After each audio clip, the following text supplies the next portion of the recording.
like you lost another one.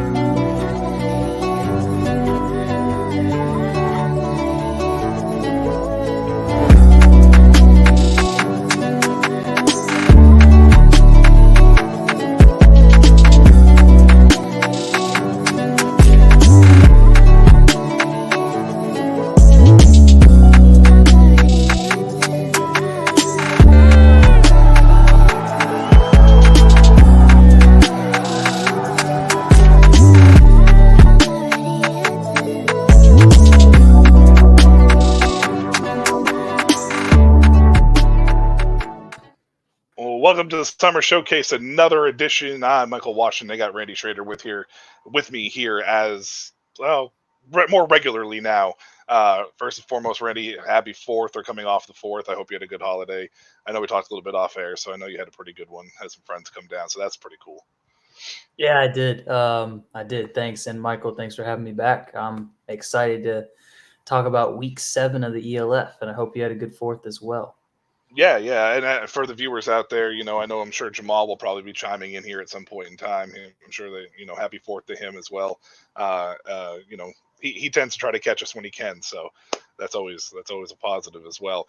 We do have a link out there to Aaron Ellis. Hopefully he does come on board here at some point in time. Might just be a cross up with a time thing because he's central, I believe. The last time I talked to him, and he may have just got crossed up again. So no big deal, but hopefully he does join us. And if he does, then we'll get his thoughts on some things as well. We were talking a little bit off air, Randy, about the league has a lot on their plate right now. We'll get the big one out of the way, primarily just because I feel like there's a lot more to this story than just this week, and that's Barcelona. We usually save the news for overtime with Zach, but I feel like this is something that needs to be kind of touched on because they did forfeit the game against Munich halfway through. At the halftime, they only had 40 players dress or 41 players dress. Just felt like that they were player safety wise. That was going on. Like no A imports. The coaches were all left. I mean, the players. Kudos to the players first and foremost that went out there and played. Just to try to make something happen. It's probably more than the organization deserved from the way it sounds, but kudos to those players. But man, what a mess, huh? What a mess. Not a good look for the league, honestly. What's up, Sam? Yeah, not a good look for the league, obviously. And I think you can go back to the beginning here because I think you need a little bit of context. And Barcelona, obviously, coming, the Dragons were part of NFL Europe. They kind of had that lore. And they were the only team in Spain until Madrid came in this year. But since the beginning, they've had some management issues. And I think when you're the big kid on the block, you're the only team in the country, you can get away with a lot of things. Because the players have no other choice but to play for you, especially in Spain when the season ends before the ELF season begins. So all of those players in Spain finish up their season and then they go play for Barcelona.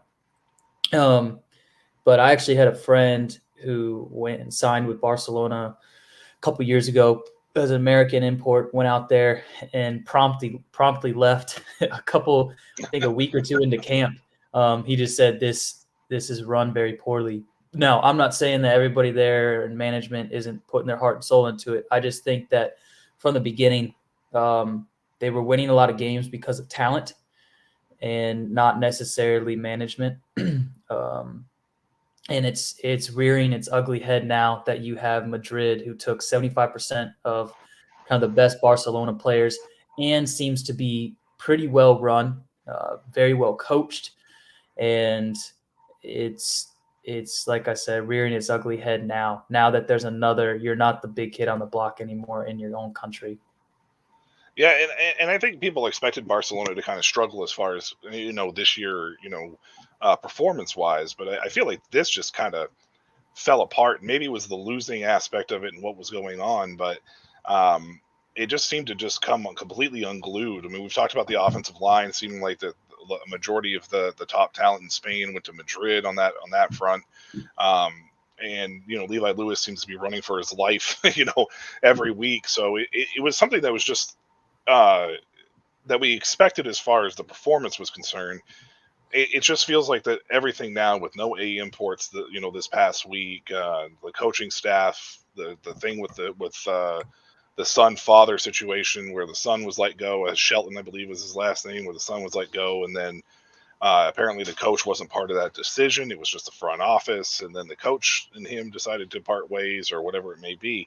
Um, it just it sucks because it is a black eye for the league, but it's hard to really I don't know. Maybe you can blame the league for letting this game get played, but if you have 40 some odd players saying that they want to go out there and play, then I don't really see how the league really necessarily did anything wrong here. Maybe I'm just on the outside looking in that, or have a different view.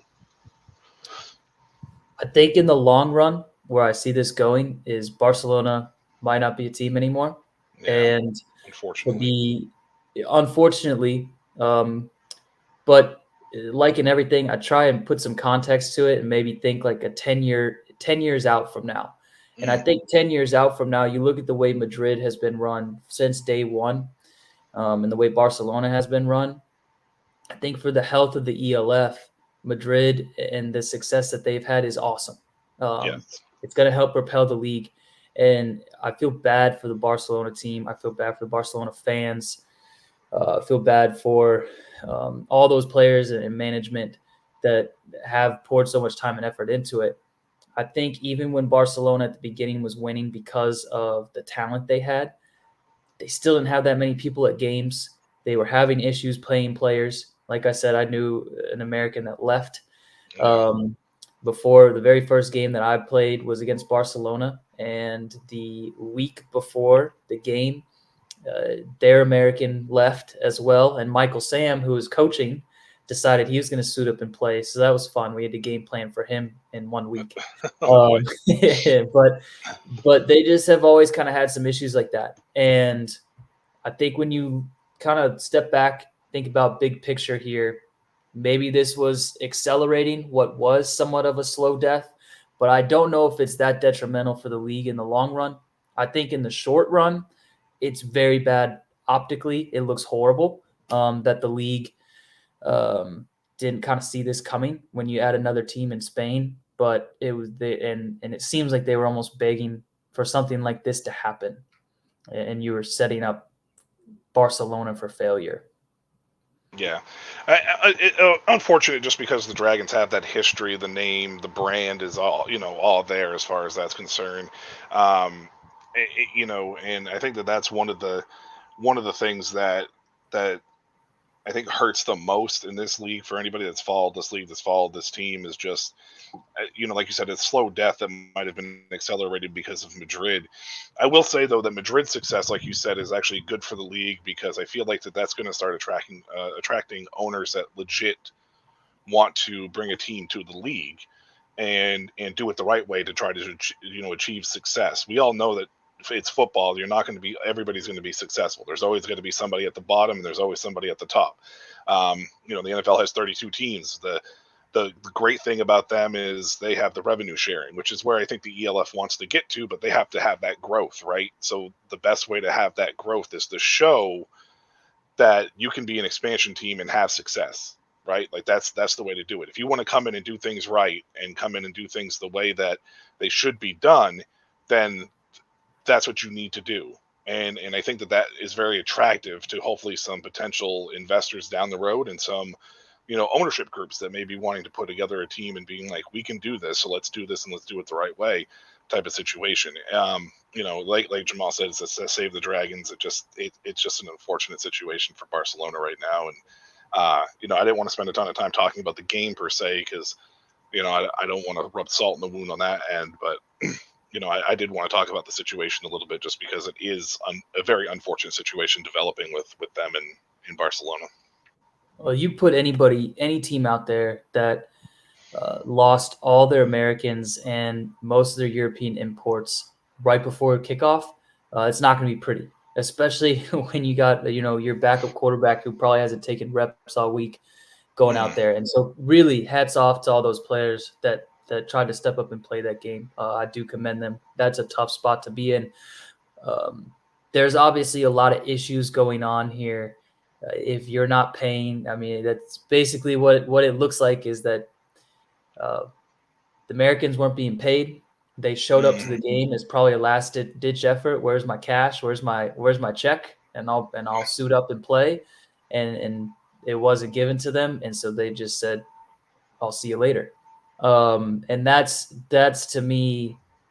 There's a lot going on here behind the scenes that I'm obviously. All this is hearsay, and all this is me just guessing. But that's what it looks like from the outside looking in. And when you have those problems going on internally, and then you contrast it with a team like Madrid, who seems to have it all together with a great staff, with great Americans, with great Europeans, and with great homegrown talent, they're obviously doing something right. And to me, that does point to the ELF is doing a good job of vetting these new franchises coming in. At least they did this year. Madrid coming in and having the success that they've had, and Madrid being willing to spend the money that they have shows me that they have ownership that cares, or at least they had a plan. Yeah, and now it just comes down to whether or not Barcelona is going to have enough players to be able to continue, or B, even have enough situations where enough to be able to finish out the season.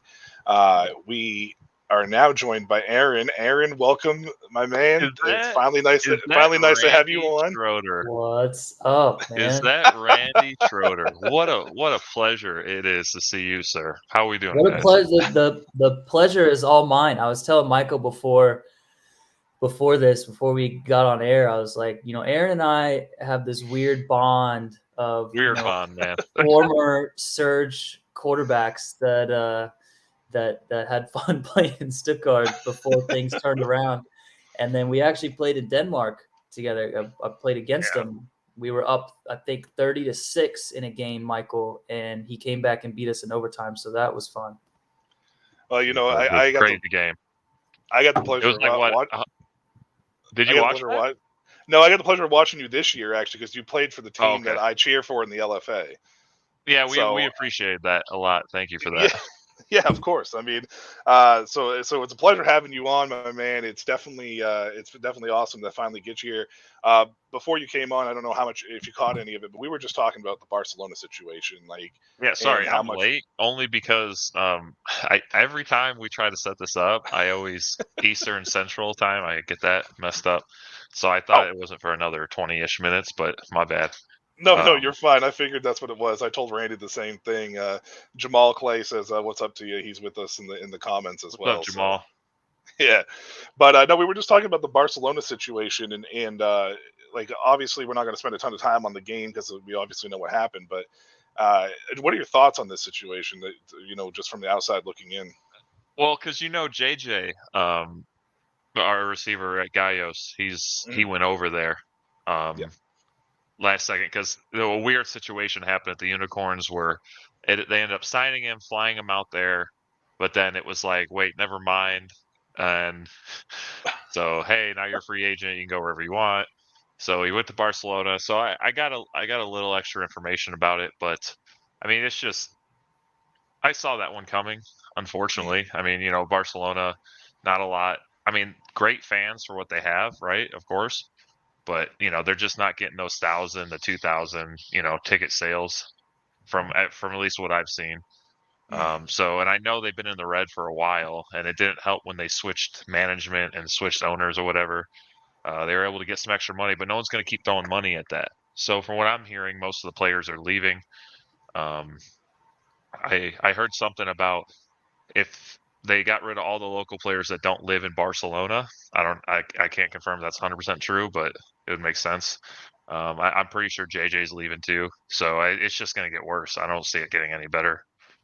Yeah, that I did see today online or whatever out there in the Twitter sphere world that two of their long tenured players have left the team. Nothing has been confirmed yet, obviously, by any of the league or anything, but it's out there that two of the guys did leave the team after being with them for a little while. And I think that what's more frustrating about this situation is primarily because, 2 years ago, What was it, 2 years ago? This team was started out 5-0, right? They were winning a bunch of games, absolutely. and yeah. So, But what do you point that to, Randy? You can even answer that question. What's the only difference with Barcelona from that moment until now? yeah, Madrid. Well, Yeah. I mean that sure. No, coaching. I mean they had I was gonna say Andrew Weidinger had a huge hand in yeah, that. huge hand in that. Like of He's a great course, coach. yeah, of course Zach played well. Yeah. Of course he played well, but like Andrew's offense, what he was able to do with those guys and scheming people up, it was awesome to watch. Isn't it true ownership didn't know the new transfer rule?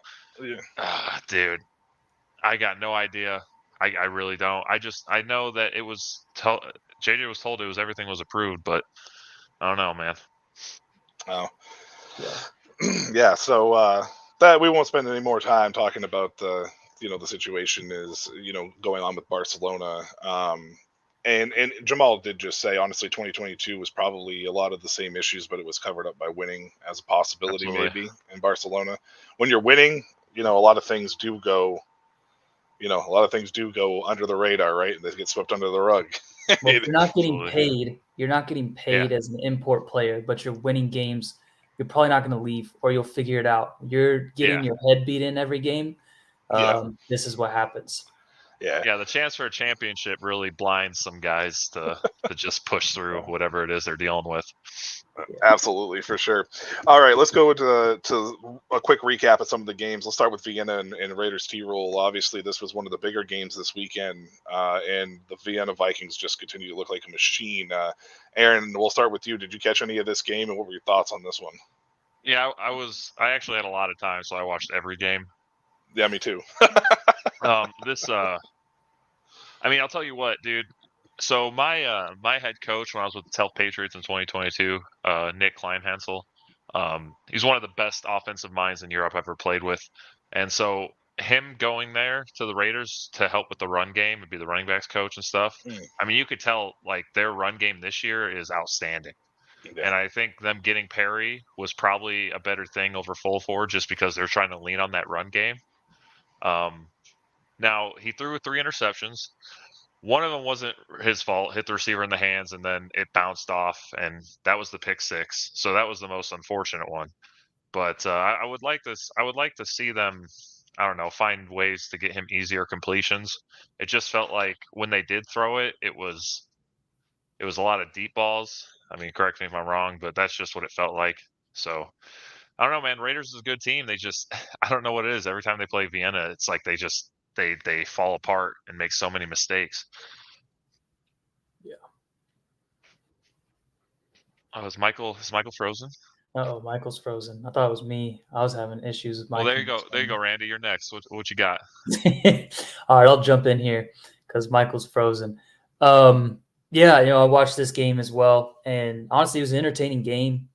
I thought that it showed how good Vienna really was. There we go. Michael dropped off. All right, we got this. I was impressed with Vienna. That's what I learned from this game. Is I didn't feel like Vienna on offense played their best game. It was a lot of just they didn't look sharp on offense, and they had 3 picks and a pick 6. Their defense, special teams kind of carried them through this game, and they still won. I know it was close in the end, but they looked in control the entire game, and that was out without their offense really clicking, and which makes sense. This is Ben Holmes' second game back after injury. It'll take a little bit of time, but yeah. And then as far as the Raiders' offense, they got to figure out something in the passing game, like you said, getting easier completions, maybe using Perry to get outside, maybe on some RPO type of like triple option stuff. Just to find completions and get him going in every phase of the game, because that's what they need to do. That's where his strength is. I felt like linebackers were coming in the box really heavy almost all game, and I mean, when you're running the ball that well, for sure you have to. But yeah, they got guys like Marco and Platzko. Like you need to find those short to intermediate routes that are easier completions. Not throwing a dig across the middle against a 1 high defense. just finding anything. Go a little empty. They did a little empty. I'd like to see him do more because Perry's very athletic, but spread them out, then come back in for the run and do some play action. And like everyone thinks you do play action off the run, it's got to be a deep throw. No, you can do play action mesh. You can do play action anything really. So I think that might be the best next step for their offense is doing play action and throwing intermediate routes.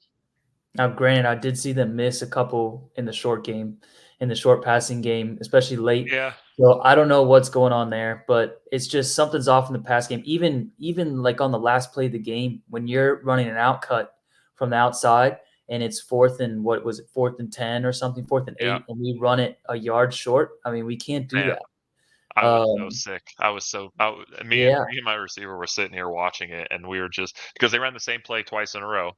Yep. First time he dropped it, so they run the same play again, and then he's short. And I'm like, well, okay, that receiver did just come there because of God, what's that receiver's name? He got hurt. Their last receiver was hurt, but so this guy was new, but still, as an American receiver, you got to make those plays, dude. That was heartbreaking. Yeah, you gotta line up a yard further inside. I don't know, take it 2 yards deeper than you really think you need to, but no, absolutely, you got to figure out a way to get that first down there, and you can't drop it the play before. So that's what it just looked a little out of sync on offense, and like you said, they were taking a lot of shots. It was like they were trying to force it deep, and 100%. They were down, so maybe that's why too. They were kind of playing from behind the whole game, and then granted, when they did try and throw some short, RPO type of throws, pick six the other way. So yeah, it's unfortunate for sure.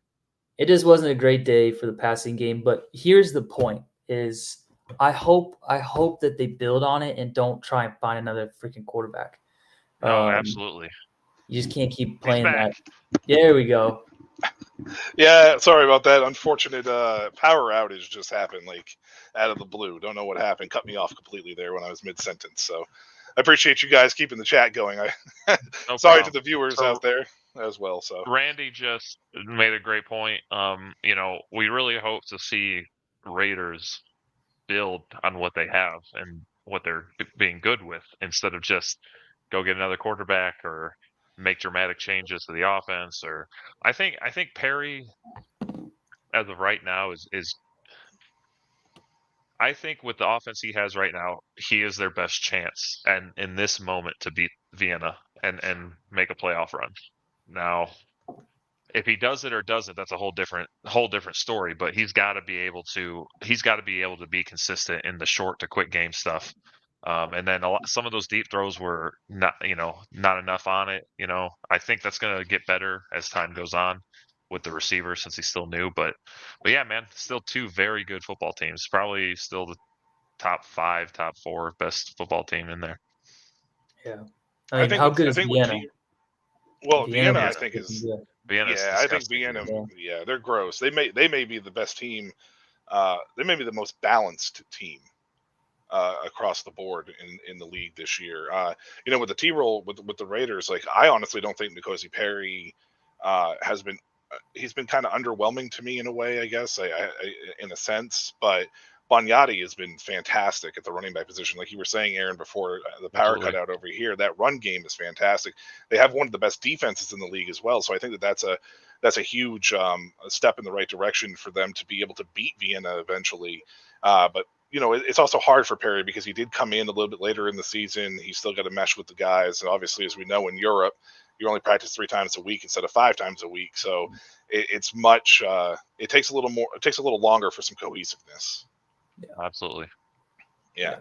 And that's why it'd be tough to shuffle quarterbacks around again. You got to kind of start from square one. This year's been insane, man. So crazy to me. You know the feeling. You know the feeling, man. Dude, well, I mean, okay, so yeah. Well, okay, so he's talking about in Denmark.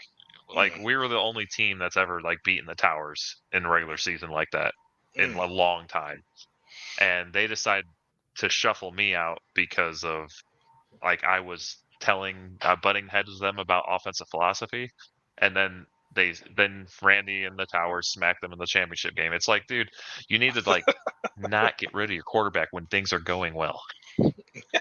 Well, the thing with the Raiders, to be honest with you, with today's deadline or show deadline, I was really concerned that we were going to get a report that N'Kosi Perry had been shuffled out, because Vienna is a QB killer for sure. So the fact that hasn't happened yet, I think N'Kosi's going to be okay moving forward. So the leashes in T-Roll are insane. They're so short, it's crazy to me. It doesn't make any sense sometimes. They cost themselves a chance at the playoffs last year, in my opinion, by getting rid of Christian Strong. Yeah, absolutely. And the fallout that happened there. Whether Christian is your long-term solution or not, that's not the right call there. I disagree. And you lost Travis McClam in the process too. Yep. So it wasn't exactly. Just, and he was that year. He was playing phenomenal. He was almost unstoppable at that point. Yeah, for sure. Right, the next game is the next game my favorite game. I'm waiting for. Was it Milano and Helvetic? Because that's the next one on the list. No. Okay. We don't have to spend. Okay, go ahead. We don't have to spend a lot of time on this one, but Milano and Helvetic, that game, this game was moving in the right direction for Milano, and then that rainstorm came, wiped everything out. They had I think it was you, Aaron, actually, that mentioned it on. They had that snap go over their head. Dude, instead of just taking the safety. Instead of taking the safety, they tried to play defense. I'm crazy for it. People might think I'm crazy for it. It wasn't a normal. Randy, did you see that game? Yeah, I did. Yeah, it wasn't a normal rain. It was a downpour, like hurricane, and they have the ball on their own 1 yard line. Your best chance is to get that ball and run out the back of the end zone. You don't try to run that there. No. Yeah, just take a safety. You're still up 2 points after that. Or 1 or 2 points. And if it's going to rain like that, your defense is – the Mercenaries have scored, what, 1 touchdown a game almost? Roughly. Sometimes maybe 2. In a rain game, Zachary Blair is not going to allow the Mercenaries to march down the field 80 yards and score a touchdown. He's not going to let that happen. So, take the safety, dude. Win the game. That's all they had to do. All you had to do in that position was just not let them have an easy touchdown.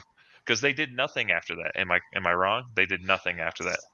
So they didn't do anything after that. But Zachary Bronkhorst, the quarterback from Milano, is my co-host on my Summer Showcase overtime show. I talked to him after the game, and he said they were playing with waterlogged balls because they weren't expecting a rainstorm. So they didn't have any clean, dry balls at all. So the entire second half, he was basically shot putting everything out there, for sure. So I don't know how much of that played a factor, but I'm sure that it probably played a factor, because throwing a wet football is never fun. I never played quarterback like you two did, but I did play center, so I know how snapping that ball can be sometimes. So. Have you ever worked out with a medicine ball, Michael? Oh yeah. Imagine throwing one of those things. That's what it feels like. Just heavy, kind of slick. So, no, honestly, I thought Zach played well at a couple big drops there, and that at the end. Yeah. And that game is completely, changed if they complete those passes to Crawford specifically. So, yeah. I played with Jock. He's an amazing player, dude. One of the best all-around players you could ever hope for. Now, it's rough when you have I'm pretty sure all 4 of their starting receivers are local guys, Italian guys. I don't think they got any EU imports. No. Yeah, or EU imports or EU at the receiver position. I don't think so. I could be wrong. Wait, is Flores there? Flores might be there. Flores is there. Maybe 1. And he's Spanish, right? I think he's Spanish. Am I wrong? I don't know. Jamal would know. Help us out, man. Jamal would know. Too many people. Yeah. Jamal would know. But anyways, yeah, man, that was a shame to watch happen, because Milano's a better team. I really think the Mercenaries are like the worst team in the league. I think Enthroners can beat the Mercenaries. I think Prague might be able to, maybe. Well, but Carlton Aiken's also 7.5 sacks a game. So so here's my issue, and I'm going to say it out loud because I've been wanting to say this to somebody. I have a real problem with a quarterback losing 6 games in a row, and then always constantly posting up hype videos of himself on social media when he has 4 touchdowns and 8 interceptions. It's like, get off social media, work with your team, focus on the game. Stop caring about all this attention. Play the game. Yeah, I thought you were going to say if you wear gloves on both hands. That's where I thought that was. can't judge that one.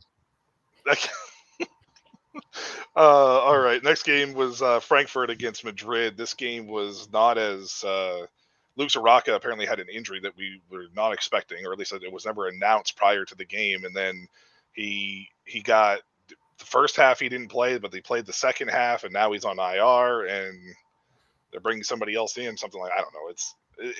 It's all I know is that this quarterback is going to be the 24th American quarterback to play in the ELF this year, and we're in week 7. There's a statistic for you, a little Easter egg for you there on that one. So there's only 17 teams, or yeah, Yeah. 17. 17. Yeah, 17. So there's 17 teams. This is the 24th American import quarterback that's going to start a game for a team heading into this week. So I don't know if you want to spend a ton of time on this game. Madrid just looked like they were outclassed. That defense that sped around and beat Rhine, sped around and beat up Frankfurt, basically, is basically what happened, in my opinion. Yeah, I didn't really. Well, I turned that off after the first quarter. It was close after the first quarter too. It's crazy. I didn't feel like it was going to be a good game. Madrid played harder. Madrid is a good team. Frankfurt looked to me uninspired, and Madrid looked the exact opposite. So that's probably why he turned it off. It just looked like Madrid came to play, and Frankfurt didn't. Yeah. Frankfurt looked talented, but uninspired. And I think with the injury to Zaraka, it came on the interception. At least I was watching the game before the Hamburg game the week prior.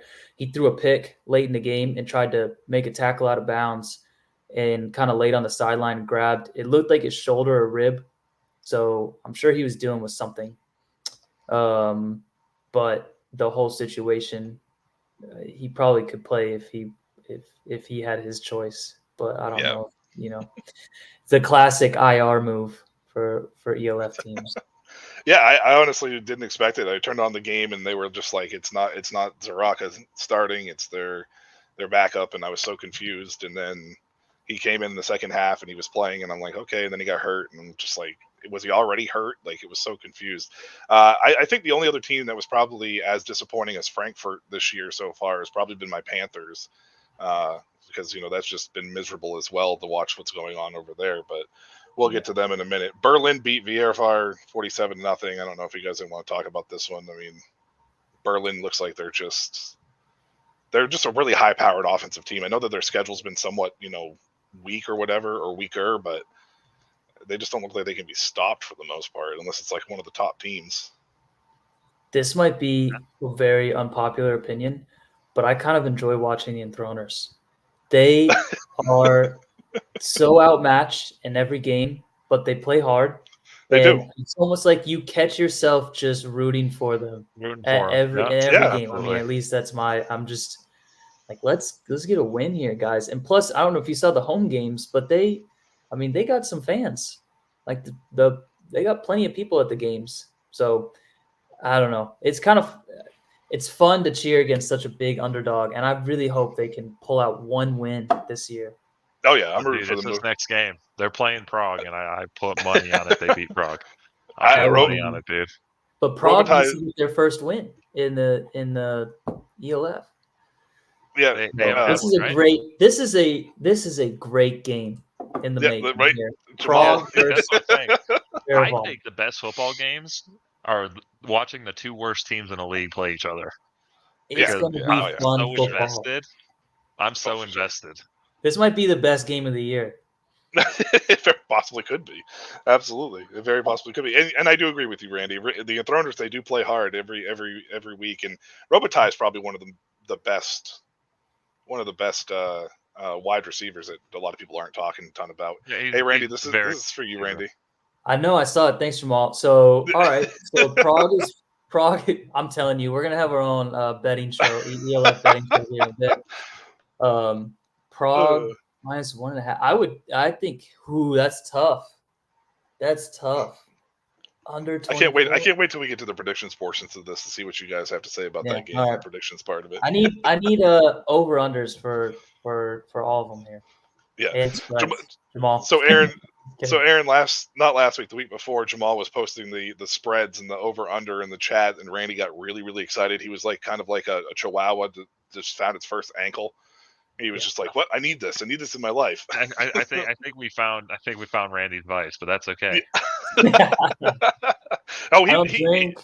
I don't Yeah. drink. I just, occasionally like to bet on some sports.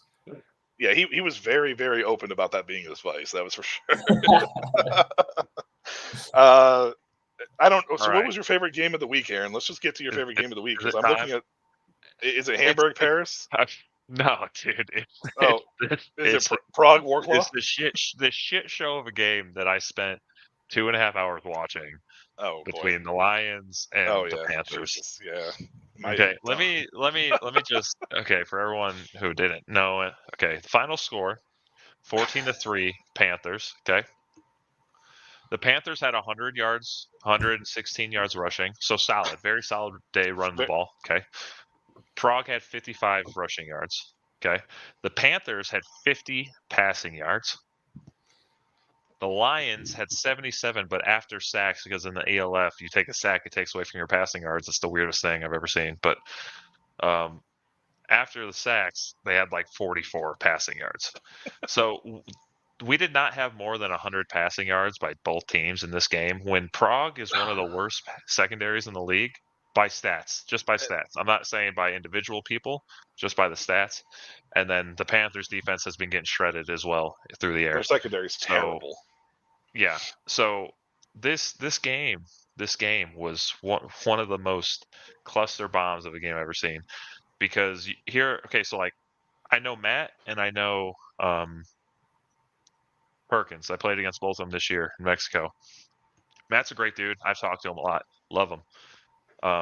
So you got all this hype that he's coming back, because last year when he played for the Panthers, he played well. So all this hype going into this game, I don't know if that caused a problem, because this is Prague, dude. This isn't like rain fire we're playing here. I don't know if that got in someone's head, but their offense looked like they're playing rain fire's defense. It was crazy. They couldn't complete a pass. They couldn't get open. They couldn't protect. They couldn't do anything besides some good runs. And Matt was able to get some good runs out of like QB draws and being an empty and stuff like that.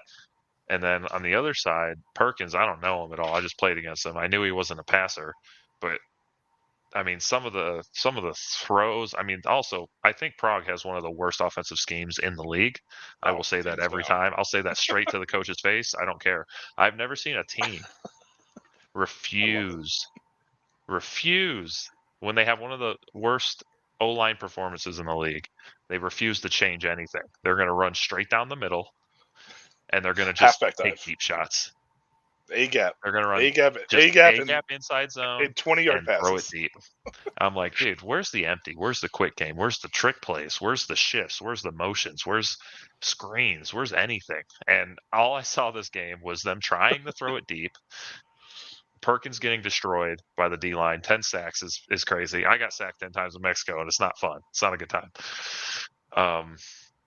And then, so that was just abysmal, man. I don't know how Prague's. I think the only chance Prague has is to bring in a coach with the quality of Andrew from over at Rainfire, someone that can transform an offense, because, I mean, me and Randy both played for the same coach. Our team was way better than the records we had with that team showed. And all it needed was just someone who could scheme, who could get the best players the ball in space, who could find ways to be creative. And that was it. And if we had those things, like any of these bad teams in the ELF, they automatically become more competitive. Am I saying they're going to, break 500? No, but they're going to be a more competitive team, better for the league, better for the players, So that's my spiel. And I'm going to be maybe a little biased here as a fan of the Panthers. I'm going to chalk this performance up to new quarterback, new import wide receiver, new head coach, new offensive scheme across the board. I mean, I don't know if it's a new offensive scheme or not, but I'm just going to call it a new offensive scheme because the head coach was gone. So it was a lot of changes for the Panthers going into this week. And I don't know how much of it was just them not meshing, but Vitelli was not, or Vitel or whatever, however he pronounces it, was not on the same. It's not the same coach as he played for last year when he had such a good year. with Warclaw. So I don't know how much of that changed things or the dynamic of stuff. I'm not sure, but it was an ugly game. I give you that, Aaron, for sure. It was absolutely horrendous to watch, but I just don't know how much of it was the changes that made, but I still feel like this game should have been like, I don't know, 55-3. No, that's I thought the game would be like a 40-something-7 type deal, but yeah, that's why when I was watching, I was like, I can't believe what I'm seeing. I mean, I'm giving credit to Proc's defense too, man. Their D-line stepped up phenomenally. You know, they were playing some pretty good football. They were locking people down, and yes, shout out to David Meza. Me and David Randy is both the got to man. throw to this Good old dude. David He's the Meza, man, yeah. dude. David, anytime I can shout out David, I will. That dude is awesome. I've been trying to get him out of retirement, dude. I was trying to get him to come to Mexico with me, but he's got a nice job and all that. He's got a nice job. He's living up there in Wisconsin, just eating cheese, you know. Yeah, the cheesehead. I feel like that's all they ever. All Wisconsin is just they just eat cheese. Like they have it with 3 meals a day. That's all I think about. Literally call David every time. He's like, I'm just eating cheese. So. That's great. No, not at all. No, this game. When you look at the box score, this looked like the game that was played in a hurricane type conditions. Yeah. And it wasn't. It was sunny and it looked very nice there. Yeah, what a cluster of a game. I mean, I'll take the W as a fan for the Panthers, but it was not pretty. It's a dub. It's a dub. And winning doesn't have to be pretty, but when you're playing a team that's that much, like I think the Panthers are a great organization. They're a great team. They got some, a lot of great local players, but it's just, when you're playing a team of that caliber, it's like you got to put it's got to be more clear than that. Yeah. Yeah, the other two games was Hamburg. They lost 18-41 to Paris, and then Cologne, got crushed by Rhine 62-9. Rhine's starting to look like they're the team of last year at this point. Apparently, they took the early struggles, and they're taking it personal now and saying, "I don't care who you are, we're going to tear through you." That's dangerous for the league, and I include Vienna in that situation too, because even though I think Vienna is the most well balanced team. I don't know if they have an offense that can compete with Ryan's, to be honest with you. Yeah, I think Ryan just has the consistency for one, and whenever you get the same OC, the same coaches for multiple years, it's always going to be cleaner. It's going to be more crisp. I mean, Glenn's playing phenomenal. The O-line's playing phenomenal. That's going to help Jay Drain a lot kind of get settled back in. I think it was just starting out rough because, a few new faces at receiver. Yeah. And, not being able to take some of the risks that he took last year, because he made some great throws last year that were like, ooh, that was close, Yeah. So probably just adjusting to that. But Glenn's going to help him a lot, and that's why Glenn's my MVP vote as of now, dude. You talk about all the quarterbacks throwing for 300 against bad teams, you know what I mean? But I've watched Rainfire be down, and Glenn single-handedly put the team on his back and get him in the game to win at the end. You know what I'm saying? So it's like, he's my MVP vote. You're not going to get an argument from me. I don't know about Randy, how he feels. But I was watching that game thinking the same exact thing. I was like, if I had to vote on an MVP right now, it's him. I also think the last two games that we haven't gone over, the Cologne-Rhine game and the Hamburg-Paris game, those were the two most intriguing games of the week for me. I think you saw a Rhine Fire team that everyone wanted to say the sky is falling. And I think Michael and I, we talked about this, but just give them some time. When you have such a talented team with talented coaches and talented players, you almost just chalk up a few of the first games. They're just trying stuff. They're trying to throw mud against the wall and see what sticks. That's all they're doing. And you can see it starting to kind of gel. So it'll be interesting, obviously, to see how they finish out the season. But I was never really worried about the Rhine Fire. So it was, I don't want to say it was good to see them get back on track. It's tough for the rest of the league. But when the Rhine Fire are good, it's good for the league. I also think I'll wait, Michael. Do you have anything else to say before I get into the Paris game? Because that one was interesting to me. No, to be honest with you, I mean, both games were super intriguing to me. it's just what we talked about with Ryan. Like there was no reason to panic, and we had a feeling that it wasn't going to be that way. And Glenn has literally been the only guy, the only true player that I can think of that's really just taken over games, multiple games this year. Not just a singular game, but he's done it 2 or 3 times. So the fact that he's on firing all cylinders and Jadrian's able to finally get, I think a key part of Jadrian's continued success is going to be Quofi. If they can keep Quofi involved, I think Quofi is a fantastic wide receiver. He knows that system, and there's a reason they signed him to a 3-year deal. Like, it's not a thing where it's like this guy is just going to fall by the wayside. I think as long as him and Jadrian are on the same page, I don't see a reason why Ryan can't make another push. And there was a question by Jamal, guys. I don't know if you saw it. You guys are the quarterbacks, so in this situation. Yeah. So I'll tell you what, as someone that for the last 4 years, for some reason, has decided to play all year long, yeah, it's a little bit of both because your off season is much shorter, so you're not getting the same amount of work you would. But I think it's more of a mental fatigue, which I definitely could have seen in the beginning of that season. Yeah. And now he's kind of in a rhythm now, so it's going away, and he kind of feels a lot more comfortable. Because you're constantly playing games. Every time a quarterback plays a game, it's stress, dude. Whether you win or lose, it's stress. Mm-hmm. And the tighter the game is, the more stress. So, and then if you're losing by a lot, it's more stress. So him, winning that championship felt good. Then he had to go to Britain, play those games. He was going to school, and then coming back right after that to this, it's a lot. So, yeah, for sure. I think that's exactly right, Aaron. He looked the first few weeks nonchalant might be the word, and I just feel like it may be mental exhaustion. And so to see him get back into a rhythm and that offense, it really helps. Obviously, to have the best running back in the league to turn around and hand the ball off to, that's a quarterback's best friend, along with the offensive line. So he'll get it going. I don't really have a doubt about that, especially with the talent they have at receiver. And one last question revolving Ryan. It looks like Sam wants to know why Glenn isn't in the CFL. It's a different game. Isn't he like, it's the only thing I can think how of. old is Glenn? Is he 27? No. 27, 28, 27, 28. 26? Somewhere like in that that, range. right? He's a little older, right? For a running back, yeah. Honestly, yeah, that's probably what it is. And also the CFL is in a run-heavy league anyways. It's a pass-heavy league. Yeah. They're looking for running backs that are like scat backs that can Or catch out the backfield like really fast and can run routes. I'm not saying Glenn can't, but when you're comparing Glenn's route running to a CFL, running back route runner, it's probably a little different. But yeah, that's probably what it is. Yeah, for sure. Randy, what were you going to say about Paris? Because I think you and I are going to probably say the same thing. So let's get to Paris real quick, and we'll let Aaron on his thoughts of that game against Hamburg as well.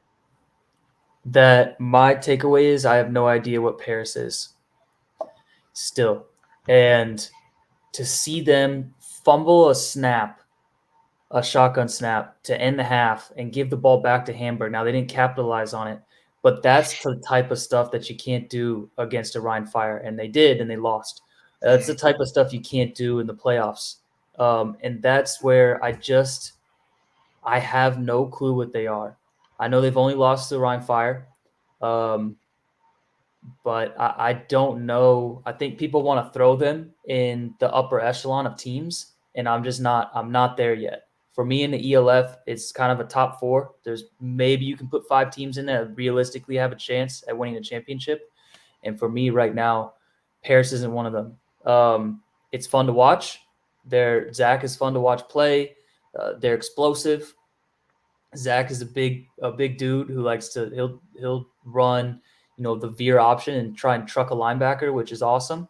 I don't know what they are, and after watching this game, I still have no clue. Yeah, I think that's a very fair assessment, because I was going to say basically the same thing. How do you feel, Aaron? Is it the same thing for you? Like, what's their identity? Yeah, pretty much. They are a good team. It's just how good is up in the air. It's a lot of things are going to depend on. I hope it's just them still gelling together, because they were able to get a couple more players than they had last year, from a local standpoint. Yeah. But I mean, the main takeaway for me was like Hamburg is not a complete team right now, and so yeah, Javarian did not play that great. However, it's like, dude, okay, we're gonna fire him, the guy you've had for the last 6 weeks. You're gonna fire him because your whole team just fell apart against Paris. Like defense wasn't stopping much. Offensively, they had moments of good and moments of bad, but it's like I don't get the because if you're a struggling team and you fire the guy that's been there for 6 weeks and knows everybody and knows the system, unless it's like a ex NFL dude who's going to come in there and lead the whole offense, what's the point at that? You're 2-4. Like how is the season going to magically turn around based on around a new guy? Now, if it's someone that you hope to be the new guy going forward, sure. But I didn't see a reason for it. So that's just my biggest takeaway from the game. So Javarian, the Javarian news of him being released or going to be released, and D'Angelo Fulford coming in, I heard on Friday. So I don't know if Javarian knew this or if anybody in the team knew this, but I heard Friday. So I'll leave that as for what that is. But I heard that on Friday. Is not going to do any better. He's not. I actually think Javarian's more of an athletic player than Fulford is, and just watching his struggles with a very good team like Raiders, I don't see him being able to take a team that's struggling that hard and push them to the top. I just don't see it. But that's not saying Fulford isn't a good quarterback. He is. It's just it's all about what team you're on, and what you have available. So I think the season's going to get worse for Hamburg. That's just my opinion.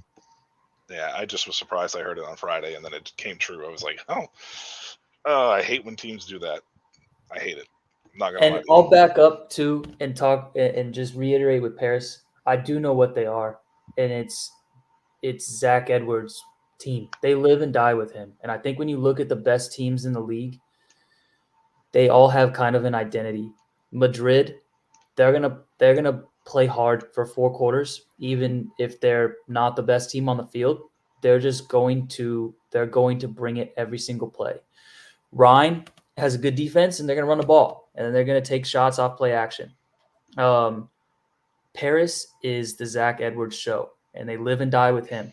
Mm-hmm. And that's, in my opinion, not sustainable in the long term. So that's just where I get worried about Paris. Now, Hamburg, like Aaron's saying, I don't know what making a change this late in the season is going to do realistically. If they're trying to hold on to a chance at the playoffs, or if they're building towards next season, I'm not sure. But I guess it's not a move that maybe people didn't see coming, but it's still just kind of one that you go, why? Yeah, I didn't understand it either, but we'll see what happens with Hamburg. I kind of agree with Aaron. Usually when you're making a quarterback change this late, it usually gets worse and not better. I think T-Roll kind of showed that last year with the Christian Strong situation too. So we'll see what happens. But all right, time for the predictions. This is the fun part because we're going to open right up with the game of the week according to everybody. The Enthroners traveling to Prague to take on the Lions. We'll start with Aaron since he's the guest here. Aaron, what's your thoughts on this one? And when you do a prediction, we want to score as well, if you don't mind. Oh, dude, okay, all right, dude, I'm all in on the Throners. I'm gonna make a shirt. I'm gonna be watching the game. 14-10 in Throners. Low scoring affair. The defenses are gonna hold it down, but the Enthroners are gonna get one big play and then probably a big play on special teams, and they're gonna end up winning 14-10. I was totally expecting Aaron to just be like 31-32. Like, Randy, how about for you, my man? What do you think of this one? I know, just talking about how bad I want to see the Enthroners win. I think Prague wins this game, and I think they win. I like the 14-10 the other way. I'm gonna go 20. I'm gonna go 20-10. Prague. 20 points. I know. I get that. Maybe we cover. Maybe we bet the over here. I don't know. What was the over again? 24. 24. Oh, jeez. three-man panel. I have to be a tiebreaker here. I don't. Can I pick the versus part? Let's see. Don't get pressured by Randy over there, dude. Don't get pressured by him. You pick what you believe in your heart. While Aaron's pressuring me, that's awesome. I'm actually gonna agree with Aaron in this case. I think the Enthroners. I think Mangill and Robitaille. I did not see enough from Perkins with Prague last week. I know it was his first game there. I'm taking the under, Randy. 20 is ambitious. You are an ambitious young man. I can tell you that much. I'm going to say 12-6. 12-6. Barn burner of a game in Throners. Barn burner wins this one. Cologne. They're traveling to Frankfurt in the clash of, I guess, a good defense and a struggling offense, I guess you could say. Aaron, what's your thoughts on this one? I'm going to give it to Frankfurt 21-10. 21-10 Frankfurt. I think the Frankfurt still has a solid defense, and I think the new quarterback they got coming in is I saw some of his stuff. He's going to be a good player as long as he, goes into the game level-headed and doesn't, because I think there's an issue sometimes when D1 guys come into Europe and they think like, oh, this is going to be easy, and then they get smacked in the mouth and it's not so easy anymore. So as long as he comes in like with a high drive and he's in shape and he's ready to go, I think they're going to win 21-10. 21-10. Hey, Jamal actually leveled it out 2-2. He picked Prague over there in the comments 9-7. So I stand with Jamal. So Randy and Jamal versus Aaron and Mike. Got it. Perfect. Yep. Randy, how about you? I can't remember the guy's name that's coming in. Do you remember the guy's name that's coming in from Frankfurt off the top of your head? I don't. Jamal? What we got? Jamal, what do we got? Yeah, Jamal, you can be our little stats and information guy when we're unsure. I can't remember the guy's name, but what's your thoughts on the game? I usually like picking teams that come off of an embarrassing week, like Cologne had. Yes. And also Cologne kept the first half close. I think Cologne is a lot better team than a 62-7 loss against the Rheinfire. I do. I know you and I were talking about that, how Cologne is kind of fun to watch earlier this season, Michael. Yes. I do think, though, that getting a new quarterback gives you a little bit of boost in this league. I just, with the European guys, they play a little more inspired. I think you'll see a little bit more inspired Frankfurt team. And I'm going with Frankfurt. I'm going with Frankfurt 27-17. 27-17. And Aaron, you said you were going with Frankfurt too, right? I know. No, Frankfurt 21-10. 21-10, yeah. Jamal says Cologne on the upset. Big Russian. I could see it. This is a tough game. This is a tough game to pick. Matthew McKay's coming in for Frankfurt too, by the way. I'll accept fact checker duty rules, he says as well. So that's awesome, Jamal. We appreciate that, man, because we don't have a true producer over here. So anytime we can get a true producer like that, that's awesome. Aaron, what are you mowing on down there? You're really a couple hot dogs, man. Had to get them in. I was gonna say you're really loving it down there.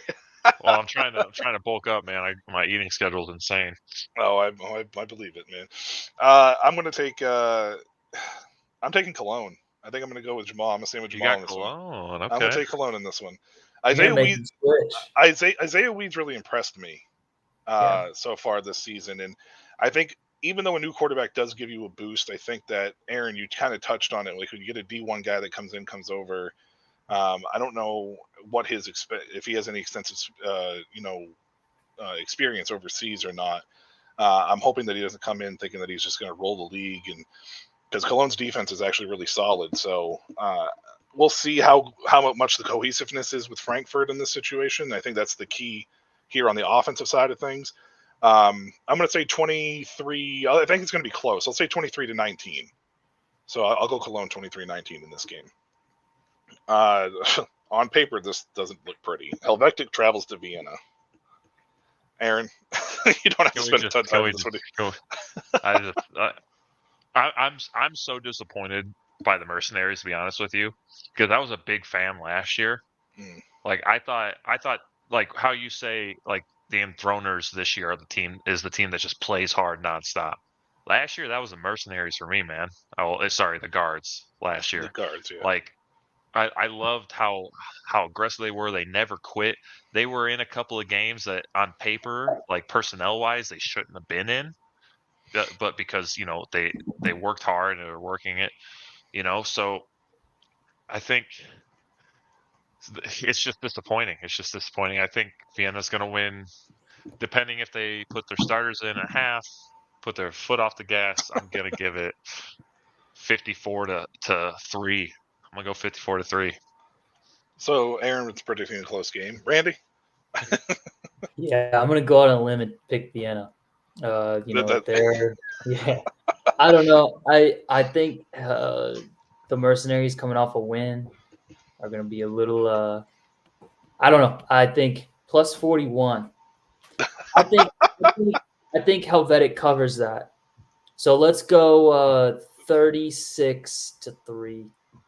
So you think Helvetic covers the 41-point spread? Yeah. I think. What's the over-under on sacks? That's my key here. What's the over-under on sacks? Because I feel like Carlton Aiken's going to probably be sacked about 12 times in this game. I think it's going to be pretty ugly. I don't think they cover 41, Randy. I think this is going to be a 60 burger. I think Reese Horn's just too damn good, and that secondary is awful. I think it's going to be 63-3, and I think 3 is just being generous to Helvetic. I hate it because I agree with Aaron. Like last year, they were the team that you kind of rooted for. Like you were hoping that they were because they play tough.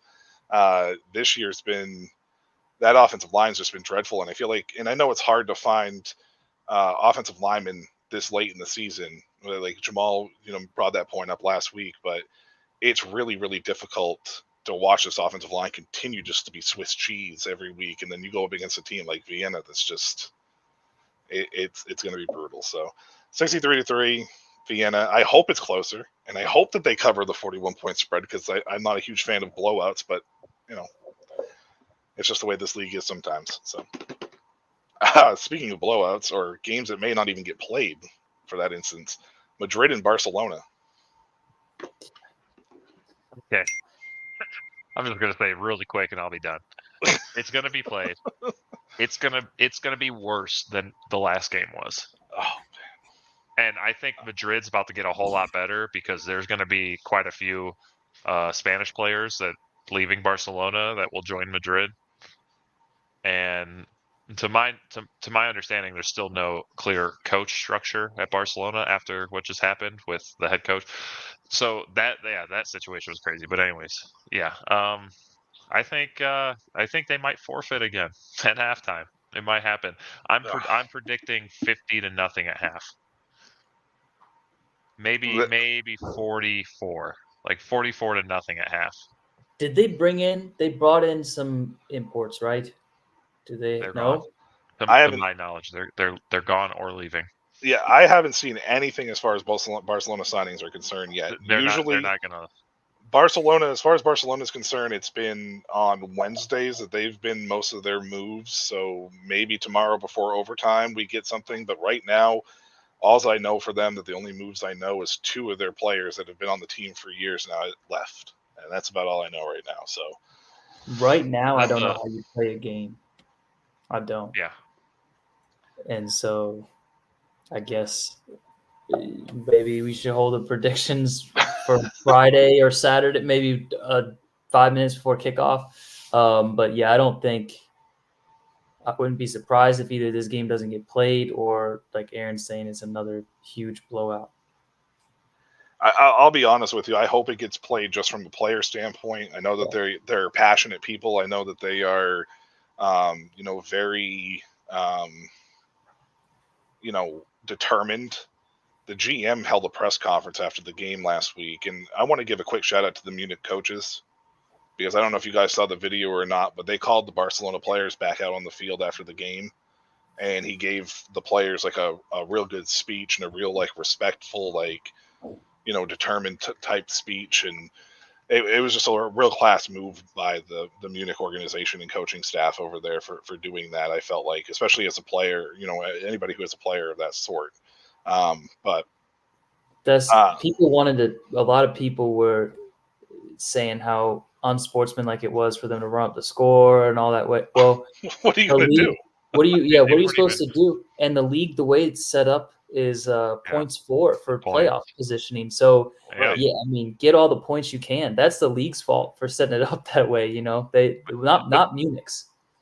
That's the crazy part, though. Munich wasn't doing anything crazy to run the score up. Right. They were just doing base offense, and then their defense was getting 3-and-outs and turnovers constantly. So it's like, why are you mad at them, dude? How about we be mad at the GM and the people who allowed Barcelona to become what it is right now? Yeah. To go into a game without a head coach, without American imports, without, like, that's what you should be mad about. Don't be mad at fucking Munich for doing what they're supposed to do. Correct. And I'll be honest, that GM press conference was just, I kind of laughed Probably through horrible. It was it was probably awful. Terrible. Yeah, it was literally like Did he was take any responsibility? Not really. No, he said it was the player's decision to go play the game.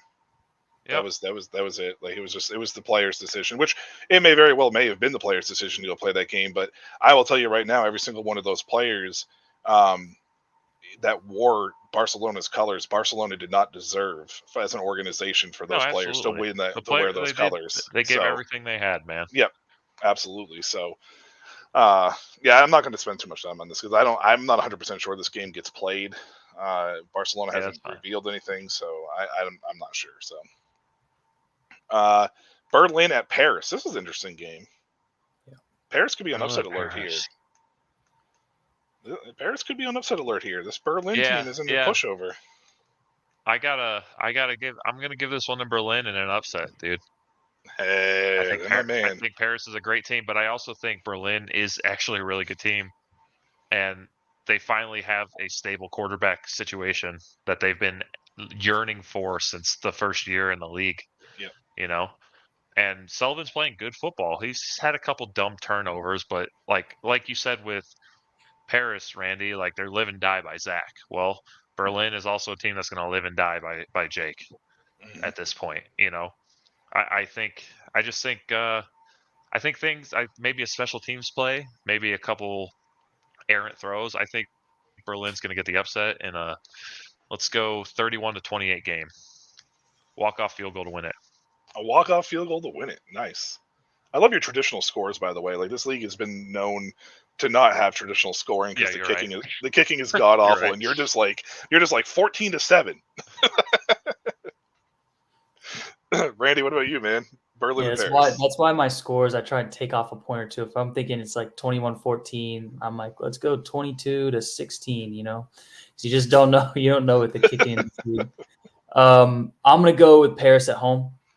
I know I said I don't know who they are, but when you look at the paper versus Berlin a lot, Sullivan's playing great football. But I think as far as what Paris is going to do on offense is probably run right at Kyle Kitchens and do a lot of read type stuff with Zach and isolate Kyle. So that'd be my guess. And then they should be able to throw the ball on Berlin. At least they should.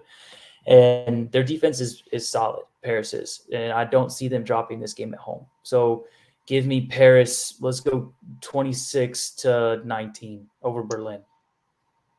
The most sacked quarterback ever to play in the ELF taking on Kyle Kitchens. This is a fun game because I love Zach Edwards. I think he's playing really well. But like you said, the identity is Zach Edwards. If he's off at all, if they don't find a way to contain Kyle Kitchens, it could be a very, it could be a long day, essentially. But yeah, Jamal, you bring up a good point. It could be the Eagles' game plan on Micah Parsons for sure. The question is can they execute it? That's the real question. Paris 29-28. I'm going to say 1 point game. Definitely. That walk-off field goal you're talking about is going to be a walk-off miss. No, obviously it's going to be like a 5-yard field goal, but well, with the way the kicking has been, which by the way, I take sole responsibility for how awful it's been because I credited after week 1 as being much improved, and you jinxed it. I jinxed it, yeah. So, Rhine Fire at Hamburg. Just burn it down, dude. I don't think the offense with full forward is going to score more than 10 points at the max. Give me Rainfire 31-10. 31-10. Rainfire. Gotcha. Randy. I think the same thing. Give me on fire. Let's go 34-13. So you went 31-10. You went 34-13. So you win 3 points. So I'm going to go 3 points over you. I'm going to go 37-16. There. We'll just keep with the trend. Ryan wins this game. My game of the week that's not the Enthroners in Prague. Stuttgart at Tyrol. Aaron? Let's go.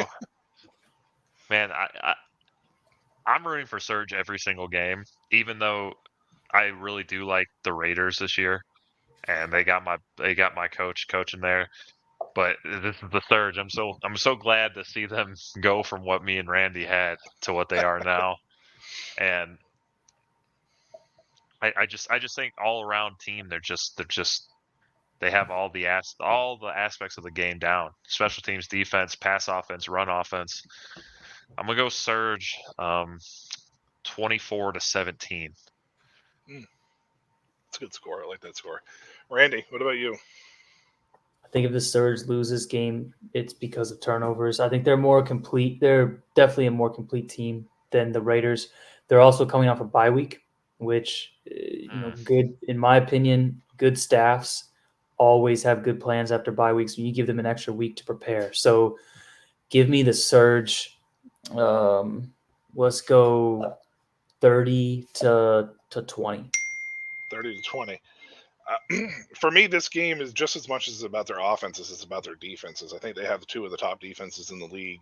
I don't know if they hit the 30 mark per se. I don't know what the over-under is in this game. I'd probably be tempted to take the under, to be honest with you. Riley Hennessy's playing lights out, but I'm going to say Stuttgart 27-23 is what I'm going to roll with in this one. 27-23, Stuttgart. I think it's going to be a good game. Whatever. I mean, I don't know about this 38-12 score that Jamal threw. Yeah, Jamal's got a blowout here, man. Yeah, I don't know about that score, but I can tell you right now that I think this game is going to be closer because it is two really good defenses, and T-Roll. For me, it's just been N'Kosi Perry. It's just not. He's gotten better as the games have gone on, but he hasn't. To me, he still hasn't put together a complete 4 quarters. And I think that unlike Riley Hennessy, even though he's had some turnover issues, Riley Hennessy has put together a full. And I know it's not quarterback versus quarterback; it's a team game, but quarterback goes a long way in this league. And I just feel like Riley Hennessy is going to have that little edge for sure. So by any means, so yeah, all right. Anybody else have anything real quick? Aaron, thank you for showing up for the show. Do you have anything on this that you have coming up for yourself? Anything? I fly out in 15 days for Japan again. That's about it. Going year round again? Yeah. And then next year probably again because there's teams I'm talking to for the spring, and then hopefully heading back to Japan in the fall. But I just love punishment. I just love punishment, he says. Well, we'll make sure we follow. We'll follow you through there. Randy, do you have anything on the slate for you coming up? Anything that you can announce? No. Well, best of luck, Aaron. That'll be fun to for sure. Watch you tear up the Japan League. Thanks, brother. Hope to catch some games. No, nothing. I just appreciate you having me on, Michael. No, I got nothing here. How's Dan? Besides my like gambling addiction, I'm pretty boring. Yeah, no, I feel you, Randy. I feel you there. I mean, outside of that, I have obviously Summer Showcase Overtime tomorrow. Summer Showcase Northern Lights. It's the CFL show that I do. That's on Thursday nights, and I have Dynasty Academy Fantasy Football show on Thursday as well. And Aaron, just so you know, I do a spring showcase that covers the LFA. I think you actually hit me up on Twitter because you were surprised that you hadn't known about it or whatever. But yeah, I do that. So it will be back next year as well. So. Do that. Yeah, so for sure. That's going to do it for us tonight here at Summer Showcase. For everybody that's listening, thank you so much. For Jamal out there, go follow him on Athletes Forum on YouTube. Make sure with Shady Sports Network you hit the like button, hit the subscribe button, hit the little notification button as well, so that way you can get when the shows are here. Summer Showcase is usually on every Tuesday at 8 p.m. It's 8:15 p.m. just to be safe sometimes. Until next week, have a good one. Appreciate you, Jamal.